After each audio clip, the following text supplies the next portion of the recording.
जहाँ पे 7 सीटों पे चुनाव है, यहाँ पर 4 सीटों पर कांग्रेस पहले जीती हुई है चुनाव। और मुझे लगता है कि पिछले 1 साल में जो जनता का इस सरकार से मोहभंग हुआ है और बहुत कम मैंने ऐसा देखा है कि इतनी जल्दी जनता का जो विश्वास है सरकार से उठ जाए। और सरकार की वर्किंग पे भी लोग संतुष्ट नहीं हैं। ग्रामीण क्षेत्रों में विकास ठप पड़ा है, जल जीवन मिशन में बिल्कुल कार्रवाई नहीं हो रही है। तो बिजली पानी को लेकर बहुत लोगों में परेशानियां हैं। और सरकार ने जो वादे किए हैं नौकरियों के बारे में, इन्वेस्टमेंट्स के बारे में, धरातल पर उसको उतार नहीं पाए हैं। तो ये बाई इलेक्शन भी सरकार को मुझे लगता है एक आईना दिखाने का काम जनता करेगी, और सातों सीटों पर कांग्रेस पार्टी मजबूत स्थिति में है और हम सातों सीट जीत के आएंगे। सर, झारखंड और महाराष्ट्र चुनाव की यदि बात की जाए, क्या लगता है आपको कि हरियाणा चुनाव का किस देखिए, महाराष्ट्र के अंदर जब लोकसभा के चुनाव हुए तो सबसे बड़ा दल कांग्रेस पार्टी उभर कर आई वहां पर। गठबंधन हमारा बड़ा स्ट्रांग है। और मैं ऐसा मानता हूं कि झारखंड और महाराष्ट्र दोनों में हमारा इंडिया गठबंधन है। उसमें हम लोग ताकत से चुनाव लड़ रहे हैं, हमारा समन्वय अच्छा है, हमने कैंडिडेट डिक्लेयर कर दिए हैं और दोनों स्टेट्स के अंदर इंडिया अलायंस की सरकार बनने जा रही है। सर, जनगणना की यदि बात की जाए तो सरकार की तरफ से कुछ बात सामने आई है, क्योंकि कांग्रेस शुरू से जातिगत जनगणना की बात होती रही है। क्या लगता है आपको कि देखिए, सरकार जो सेंसस है ना, ये आज से नहीं, ये दशकों से हर 10 साल में होता था। कोविड का बहाना लेके सरकार ने इसमें बहुत डिले किया है।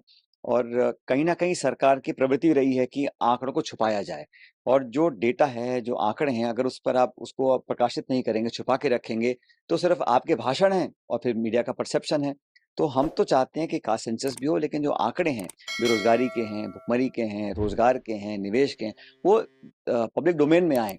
जब तक डेटा नहीं आएगा, तब तक उसपे एक सार्थक चर्चा नहीं हो सकती है। सरकार ने हमेशा से ही पिछले 10 सालों में डेटा और आंकड़े छुपाने का काम किया है। सरकार को निष्पक्षता से और पारदर्शी तरीके से आंकड़ों को प्रस्तुत करना चाहिए जनता के सामने, ताकि सच्चाई सामने आए।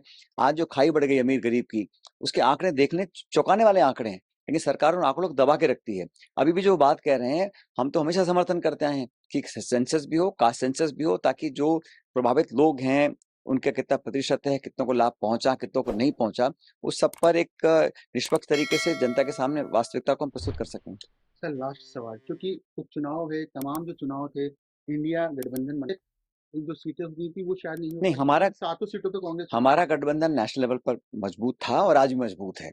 जैसे उत्तर प्रदेश में हम लोगों ने सपा का समर्थन किया है, कई राज्यों में हमारे को लोग समर्थन कर रहे हैं, तो हमारा एक नेशनल लेवल पर अच्छा गठबंधन है। और कोई कितना भी कोशिश कर ले, इंडिया गठबंधन कभी कमजोर नहीं होगा।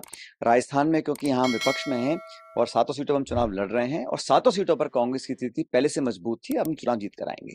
Thank you.